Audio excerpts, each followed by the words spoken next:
Boa noite, muito boa noite. Está aqui no ar mais um programa Disparate. Gente, o programa de hoje infelizmente não começa com uma notícia muito boa.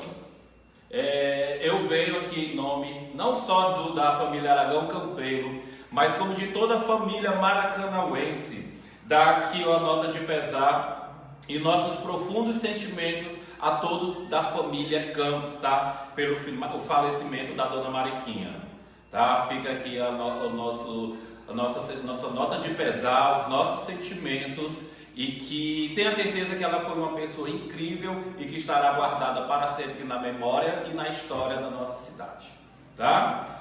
Então vamos dar continuidade ao nosso programa. Você já pode começar a compartilhar, você já pode começar a convidar os seus amigos, porque daqui a pouco eu vou chamar a professora Vilani e ela vai responder a todas as suas perguntas. Mas antes, eu quero chamar a atenção de você.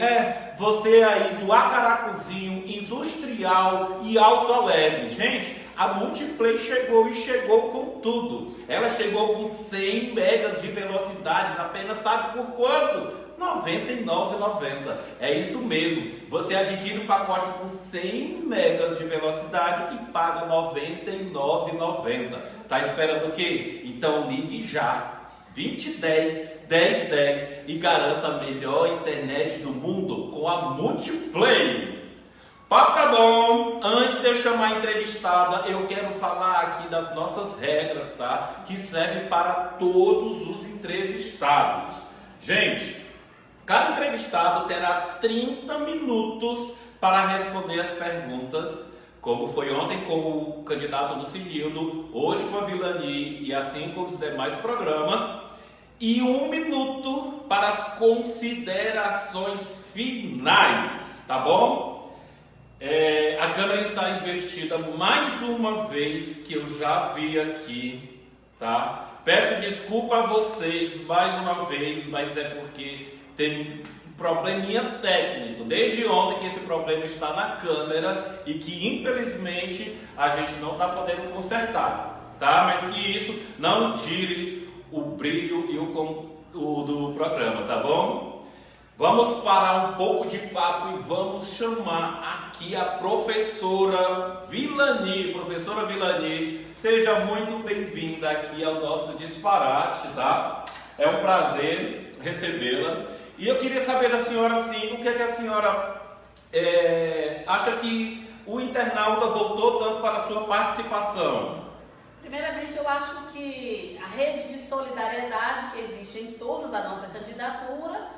E segundo, eu acho que as pessoas estão muito ansiosas para que o debate possa fluir em torno dessas candidaturas. Acho que o processo eleitoral desse ano traz muitas novidades, e o tempo é curto, mas apesar do tempo ser curto, ele traz muita coisa condensada. As pessoas estão esperando oportunidades como essa, Tiago, para poder fazer o debate, para ouvir as propostas das diversas candidaturas. Olha, e para adoçar aqui o disparate, eu já trago aqui um presente para a professora Vilani. Aqui, gente, olha isso. Isso daqui você encontra no Empório Doce Brigadeiria Gourmet. Quer também? Liga agora, 989935516. Vilani já garantiu dela e você também adoce a sua vida com tudo de bom que existe no Empório Doce Brigadeiria Gourmet. Esse daqui é seu, Vilani, tá? O presente daqui do Empório Doce. Obrigada. Tá bom? Enquanto que a Vilani vai se posicionando, eu vou marcar aqui 30 minutos, que como foi ontem, é o tempo que será para todos os convidados, tá bom? Então vou marcar aqui agora, já zerei. E vou começar, enquanto isso você vai ver a sua pergunta, que daqui a pouco eu vou marcar para a Vilani. Pronto, eu vou começar com a primeira pergunta. Vilani, depois dos escândalos envolvendo o seu partido, no caso o PT, no qual o presidente Lula ele ainda encontra-se preso, como é que a senhora quer convencer o eleitor que, caso a senhora seja eleita, o seu mandato não passará por momentos e por escândalos de corrupção? Primeiro dizer aos internautas que o PT não criou a corrupção no país. Ao contrário, o meu partido foi responsável por criar legislações duras, rigorosas, capazes de punir todos aqueles que praticaram atos de corrupção, de tirar a sujeira debaixo do tapete, como historicamente acontecia, e tornar público para o povo. Não é que no governo do PT tenha acontecido mais corrupções do que em outros governos. Elas foram escancaradas, elas foram expostas para a população. E acho que isso nos deixa muito tranquilo, porque o povo compreende isso. O Lula está preso injustamente, nenhuma prova foi apresentada contra ele de forma concreta. Lula não quis pedir asilo em nenhum outro país exatamente por compreender que ele não era um criminoso, que ele não praticou nenhuma fraude contra a nação, contra o erário público, contra o povo brasileiro. Portanto, a minha vida também, ela é uma vida pautada na ética, na transparência, na moralidade, no compromisso com a população, com os historicamente excluídos. E a gente fica à vontade, então, para apresentar o nosso nome, inclusive para fazer a defesa do companheiro Lula. Bom, Rafaela Josuíno pergunta: quais as propostas para fomentar a cultura aqui em Maracanaú? Hoje pela manhã, a gente debatia exatamente um pouco esta situação. Eu tive a oportunidade de estar na Colônia Antônio Justa e fazendo referência àquele espaço, a arquitetura daqueles prédios, e a gente fazia exatamente esse debate. E hoje pela manhã, na Câmara Municipal, também a gente conversava sobre isso, que Maracanaú, que o estado do Ceará é um celeiro cultural e que nós não temos memória e que a gente precisa aportar recursos para fomentar as diversas experiências, teatros populares. É uma das coisas que eu gostaria muito, em sendo eleita, estar sinalizando para fomentar os grupos de teatros que existem não só em Maracanaú, mas em todo o território cearense. Existem diversas experiências, fomentar os artesanatos, fomentar a cultura popular, resgatar as diversas experiências populares que faz parte da memória do nosso povo. Não é difícil fazer isso. Nos municípios, você fomentar os grupos organizados através de verbas, de recursos que existem para isso. Eu acho que é fácil, acho que é necessário e, lamentavelmente, os governos, poucos recursos têm direcionado para fomentar a cultura no país inteiro e aqui também no estado do Ceará. Com exceção municípios que têm um histórico já de cultura, como Fortaleza, mesmo assim são penalizados. Eu lembro aqui o que o Teatro da Praia, que o meu companheiro Carrinho Costa vivia fazendo movimentos, o que eles sofreram para resgatar, para recuperar aquele prédio. Então eu acho que é possível desenvolver projetos para fomentar essas diversas experiências e também canalizar recursos para isso. Pronto, e eu aqui vou colocar mais uma pergunta, tá? Professora Vilani, em 2016 o PT não conseguiu eleger um vereador aqui em Maracanaú. O que a senhora atribui essa derrota do seu partido na terra das Maracanãs? Essa era a melhor pergunta até agora. Quando eu vim morar efetivamente em Maracanaú, porque eu já desenvolvia uma militância aqui já na década de 80, acompanhando o trabalho das mulheres ali do Timbó, do Galpão do Timbó, a companheira Cotinha, a companheira Maria Galdino. Como eu militava na União das Mulheres Cearenses, então uma das minhas tarefas era acompanhar o pessoal aqui. Em 92 eu vim morar definitivamente em Maracanaú, vim para coordenar a campanha do PT. Eu encontrei um partido aqui, embora um pouco dividido, mas um partido unificado em cima de ações. Era um partido que tinha um diferencial. Nós íamos quase todos os dias às portas de fábricas dialogar com os trabalhadores. E nós tínhamos, inclusive, no companheiro Paiva Dantas, que era talvez o único advogado dos trabalhadores aqui na cidade, o local que aglutinava as diversas correntes existentes dentro do partido. E naquela época nós conseguimos eleger o companheiro Paiva e a companheira Silvana Maciel, do PDT, que estava dentro desse arco de aliança. De lá para cá, depois da perda desses dois mandatos, da companheira Silvana, que era aliada nossa, bastante comprometida, e do Paiva Dantas, o que a gente viu foi um total desmoronamento do nosso partido em Maracanaú. Hoje, eu digo para você, internauta, que eu faço parte do agrupamento do partido que faz oposição à forma como o meu partido desenvolve a política aqui na cidade. Nós tínhamos aqui em Maracanaú, e por que não dizer, uma resolução nacional que impedia que houvesse alianças do nosso partido com o atual governo. A direção do partido desrespeitou isso. Nós entramos com recurso, ganhamos na primeira instância, ganhamos a nível nacional, mas o diretório estadual do partido não cumpriu essa resolução. E hoje nós temos parte do partido desacreditado, porque a direção do nosso partido está dentro do governo, não tem autonomia, não tem política própria, não está dentro do governo. E eu quero que as pessoas compreendam aqui que eu não sou contra que os partidos façam alianças e componham o governo. Mas estar dentro do governo, para mim, significa desenvolver políticas do nosso partido. Não é isso que a gente vê aqui. Então o PT hoje passa por uma crise muito grande e eu acredito que essa crise, esse esfacelamento, essa perca de identidade fez com que o partido perdesse essa credibilidade aqui em Maracanã, porque o partido é uma referência a nível nacional, ao ponto da gente perder o único mandato que nós tínhamos. E eu acredito que eu, sendo eleita deputada estadual, eu vou dar uma grande contribuição para reunificar o partido aqui em Maracanã. Muito bem. Vilani, mais uma pergunta aqui para a professora Vilani. Tiaguinho Silva, estou vendo aqui a sua pergunta, tá? Daqui a pouco eu realizo, é porque aqui o celular está dando só um pouquinho de defeito, mas daqui a pouquinho eu realizo a sua pergunta, tá bom? Enquanto isso, vamos aqui para mais uma. Candidata, o governador Camilo, do seu partido, em entrevista à Rádio Povo no último dia 6, se colocou contrário à discriminação do aborto e à legalização das drogas. Qual a sua opinião sobre o posicionamento?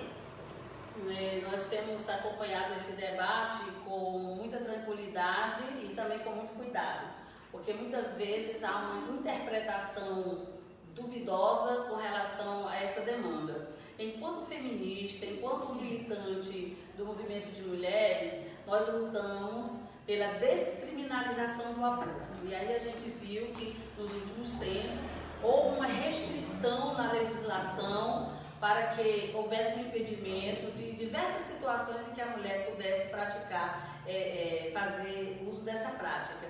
Fato é que milhares de mulheres morrem todos os dias porque são submetidas a situações desapropriadas, enquanto outras que muitas vezes dizem que são contra a descriminalização, fazem essa prática em condições ideais. Nós consideramos isso uma questão de saúde pública e acreditamos que o SUS teria que trazer para si esse amparo legal e prestar esta assistência.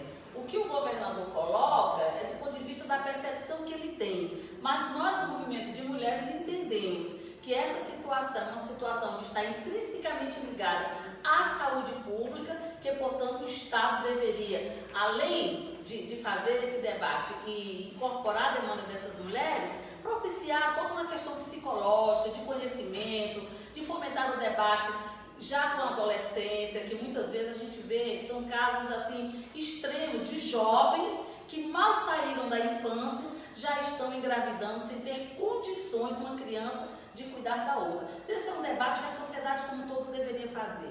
É um debate que a escola deveria trazer para si, porque quando a gente está em sala de aula, quando a gente está na escola, a gente vê o número crescente de adolescentes engravidando, muitas vezes de forma inconsequente, de forma leviana, porque não teve o acompanhamento devido, porque não teve a devida orientação e acaba que a criança é que é penalizada sem a devida assistência, sem o devido amparo materno. Agora sim, vamos à pergunta do Tiaguinho Silva. Todos que conhecem a senhora sabem de sua incansável luta pela boa utilização dos recursos públicos. Mais recentemente, alertou sobre o os salários recebidos por cargos comissionados da gestão de Maracanaú.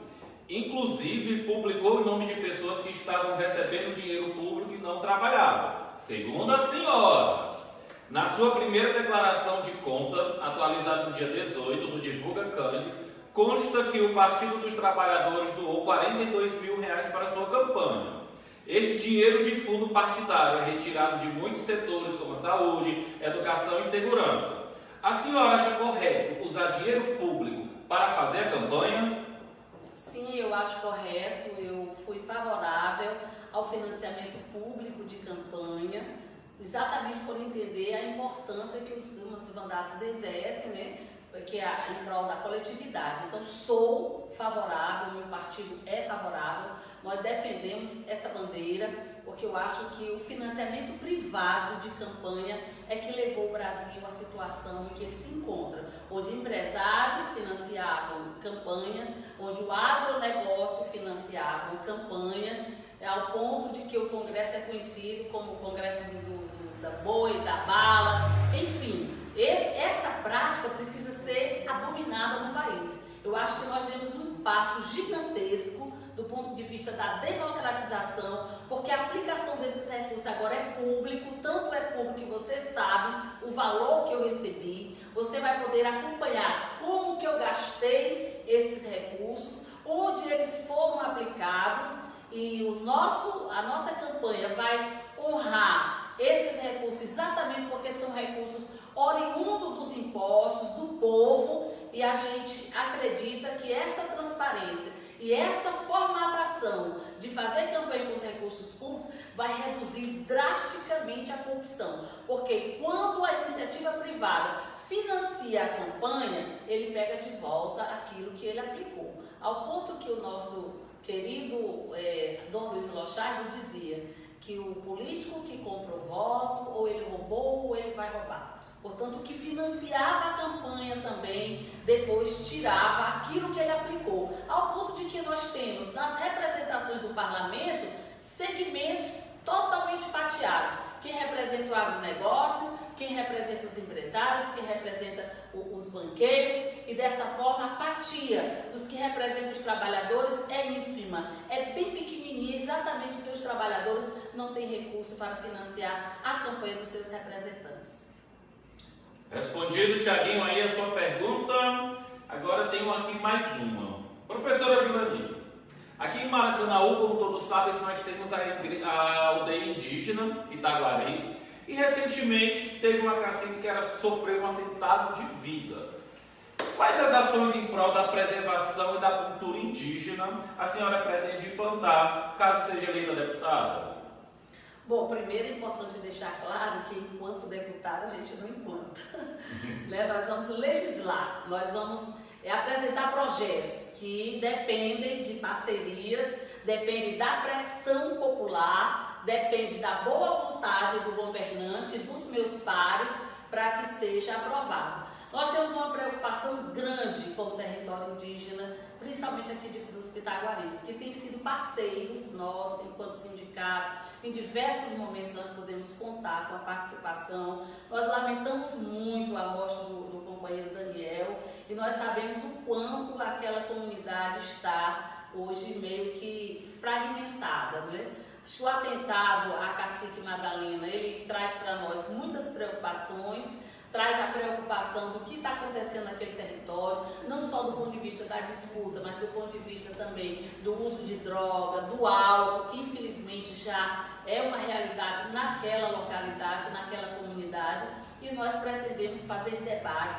Quando vocês observarem o meu material, eu tive a preocupação de não trazer propostas prontas e acabadas. Primeiro, porque eu não vou estar no executivo para dizer eu vou fazer isso, eu vou implantar aquilo, mas eu vou desenvolver projetos dialogando com todos os segmentos organizados, e a comunidade indígena é um dos segmentos que eu pretendo dialogar para preservar a cultura, para preservar os costumes e fomentar onde não tem a questão da demarcação das terras e onde tem a garantia de que aquelas terras demarcadas não serão usurpadas de forma ilegal. Muito bem. Eu queria que a senhora falasse um pouco sobre qual seria a sua principal bandeira nessa campanha. Como diz mesmo a camisa, Mulheres contra o fascismo. Nós temos alguns recortes. Primeiro, a nossa candidatura ela é classista. Tá? Nós sabemos do lugar de onde nós viemos, nós sabemos qual é o nosso lugar na luta de classes. Então, uma candidatura, que é claro que uma deputada não vai poder dizer que o seu mandato só vai fazer a defesa da pauta da classe trabalhadora, mas vai priorizar essa pauta da classe trabalhadora e daqueles historicamente excluídos. Porque do lugar de onde eu venho de um lugar de exclusão. E eu sei o que significa a ausência de políticas públicas na favela, lá no trabalhador rural, o roceirozinho, o pequeno dono do seu pequeno negócio, da sua pequena roça. Eu sei o que significa morar na favela sem políticas públicas. Eu sei o que significa uma mulher negra criar os filhos sozinhos, por mais que o coiso, que a gente não ousa dizer o nome, tente desqualificar as mulheres que criam seus filhos sozinhos, como desajustadas ou coisa do tipo, que eles têm um conceito de família que hoje já não se enquadra mais na sociedade que a gente vive. Então, prioritariamente, nós estamos colocando na nossa campanha as mulheres, e aí nós estamos dialogando, Thiago, com todas as mulheres, com todos os movimentos organizados, e a principal pauta das mulheres é o combate à violência. Só aqui este ano, no estado do Ceará, mais de 300 mulheres foram assassinadas. Por mais que a gente tenha uma legislação que nos ampare, como a Lei Maria da Penha, que fizemos ações aqui em Maracanã, quando completou 12 anos, fizemos um ato ali na Praça do Restaurante Popular, teve uma audiência pública convocada na Câmara com a presença da Maria da Penha pelo vereador Rafael Pessoa, temos dialogado com a população, mas a impressão que dá é que quanto mais se faz, a coisa mais acontece. Então nós estamos vivenciando um momento na sociedade em que a violência está sendo fomentada, o preconceito, a homofobia. Então o mandato vai se direcionar também para esse recorte. Então, prioritariamente, nós vamos abraçar a pauta das mulheres com toda a amplitude da pauta que traz.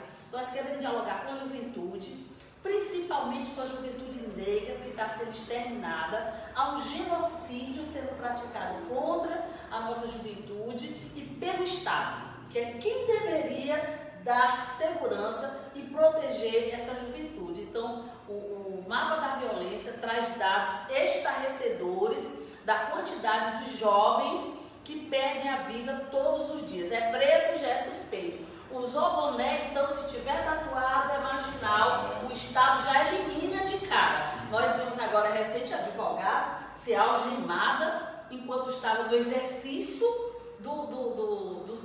da sua profissão. Nós vimos um companheiro lá no Paraná sendo baleado enquanto estava fazendo enquanto estava fazendo a sua panfletagem. Então, existe uma fomentação, inclusive por parte de um candidato, que fomenta a exclusão, que fomenta o preconceito, que fomenta a violência. Então, nós vamos fazer um outro recorte de raça. Nós queremos discutir o combate ao racismo e nós queremos discutir prioritariamente todas as questões que envolvem os companheiros e companheiras LGBTs, que também são vítimas de violência, que têm sido assassinados com requintes de crueldade. E nós não podemos admitir que um país como o nosso, qualquer país do mundo, tratem seres humanos dessa forma. Então o mandato vai levar debate, o mandato vai propiciar rodas de conversa, mas sobretudo propor legislações, como está na nossa proposta, criar uma legislação que possa levar para a escola, dentro dos temas transversais, já esse debate, o debate do combate à homofobia, o debate do combate ao racismo e à violência contra a mulher. Porque a escola é o espaço ideal para se debater isso de uma forma mais democrática, de uma forma pedagogicamente correta. Bem, Jana Santos pergunta: qual a sua opinião sobre a reforma trabalhista? É um tema bastante polêmico que nós falamos ontem aqui e que hoje novamente volta. Então, qual seria, professora Vilani? Eu não sei se pelo formato do programa eu posso fazer referência ao debate que foi feito ontem. Eu não devo. Não deve. Não devo, é lamentável. Mas, em A Jana, né? Isso. Vou responder a Jana. Nós, enquanto sindicalistas, nós lutamos veementemente contra a reforma trabalhista. Contra todas as reformas. Contra a emenda constitucional 95, que é a emenda do teto dos gastos, que congelou os gastos por 20 anos na saúde, educação, assistência social, segurança. Mas batemos dia e noite, assim, travamos um bom debate, um bom combate. Fomos a Brasília, a Central Única dos Trabalhadores, outras centrais, fizeram grandes mobilizações, porque nós sabíamos o que significava a aprovação da reforma trabalhista. Ela praticamente rasga a CLT, ela flexibiliza direitos. E não se enganem, não é para propiciar mais empregos, tanto é que está aí os dados mostrando a quantidade de trabalhadores e trabalhadoras sem empregos e nem na informalidade estão conseguindo. Então a questão das férias que pode ser parcelado, o 13º, o patrão pode muito bem chegar e dizer que está passando por uma crise, que não vai poder pagar o seu 13º, você vai escolher entre o 10º ou entre o seu emprego. A questão do trabalho por horas fracionado, o trabalhador pode ser contratado por horas, o trabalho intermitente, mas fica à disposição da empresa. Você pode trabalhar 1, 2 horas por dia, mas você tem que ficar à disposição da empresa. Se no dia que você for convocado, você não comparecer, você paga uma multa. Essa reforma também trouxe mudanças do ponto de vista da legislação trabalhista. Então, se eu for recorrer à justiça e se eu perder, eu pago a causa, porque toda ação é atribuída a ela do valor daquela causa. E se eu ingressar com ação por achar que um direito está sendo violado, se eu perder, eu pago a causa. Então, assim, essa reforma trabalhista, ela, na verdade, ela submete os trabalhadores a uma situação de semi-escravidão, agora regulamentada pelo Estado. E o nosso mandato, embora esse debate seja a nível federal, esse debate vai acontecer a nível da Câmara e do Senado, mas aqui na Assembleia Legislativa nós estaremos pautando e fomentando todo o debate na perspectiva de criar condições para, junto com os companheiros e companheiras que forem eleitos, deputados e deputadas federais, a gente fazer uma luta pela revogação dessa reforma, pelos males que ele traz ao povo brasileiro e aos trabalhadores e trabalhadoras. Candidata, Romário Ferreira pede qual é o seu projeto em Maracanaú e no Ceará? Teria algum projeto destinado aqui para Maracanaú ou, no caso, abrangeria todo o nosso estado? Bom, primeiro a deputada ela vai legislar sobre o estado como um todo, né? Mas eu moro aqui em Maracanaú. Fixei residência definitiva aqui desde 92. Então aqui eu criei meus filhos, vieram para cá ainda pequenos, aqui eu criei, aqui meus filhos estudaram nas escolas públicas de Maracanaú, aqui eu passei no concurso e aqui hoje sou professora, sou sindicalista. Então minha vida é desenvolvida aqui eu faço lutas, como a gente se incorporou junto com outros companheiros e companheiras contra o fechamento da emergência do Hospital de Maracanaú, contra a devolução dos recursos da UPA para Caracuzinho. Aqui a gente tem desenvolvido muitas lutas nessa cidade. Então projetos prontos e acabados nós não temos, mas nós pretendemos, porque é função também, aqui no caso da deputada, quando for discutir o orçamento, colocar emendas no orçamento para ações que possam ser desenvolvidas aqui. E uma grande preocupação que nós temos aqui, para além da questão da segurança, que eu acho que não se resolve só com mais polícias na rua, mas com desenvolvimento de projetos de inclusão, projetos sociais. Eu converso muito com o companheiro Luiz do Alto da Mangueira e ele diz: o meu sonho, que é o meu também, é a gente ter cucas, a gente ver esses espaços onde esse povo, principalmente a juventude, que são os maiores envolvidos no cenário de violência, que pudesse ter aula de natação, aula de música, de dança, teatro. Eu acho que ações desse porte, e é possível fazer, inclusive com recursos públicos, mas a gente pode estar fazendo esse debate a nível da Assembleia. Essa é uma preocupação, a outra é a saúde. A saúde de Maracanaú há tempos está na UTI. Por mais que tenham vindo emendas para cá, para tentar resolver definitivamente a situação do hospital, que está em reforma desde a gestão do Júlio César, passou a gestão do Júlio, passou a do Roberto, o Firmo, e esse hospital não é concluído. concluído. Então, a gente pretende não só encaminhar verbas também para dar uma dinamizada na saúde, mas criar mecanismos de acompanhamento, porque é papel do deputado e dos vereadores fiscalizar o executivo. Então, nós pretendemos dar recursos para fomentar a cultura e ações desse tipo, para poder incluir esses jovens numa perspectiva de sair da violência e também verbas para a saúde, mas acompanhar de fato a execução, a aplicabilidade desses recursos. Muito bem. Professora Vilani, vamos falar a nível presidencial. A gente vê aí nas pesquisas, o presidente Lula ele não pôde se candidatar de uma hora para outra, não de uma hora para outra, mas agora está sendo o Haddad.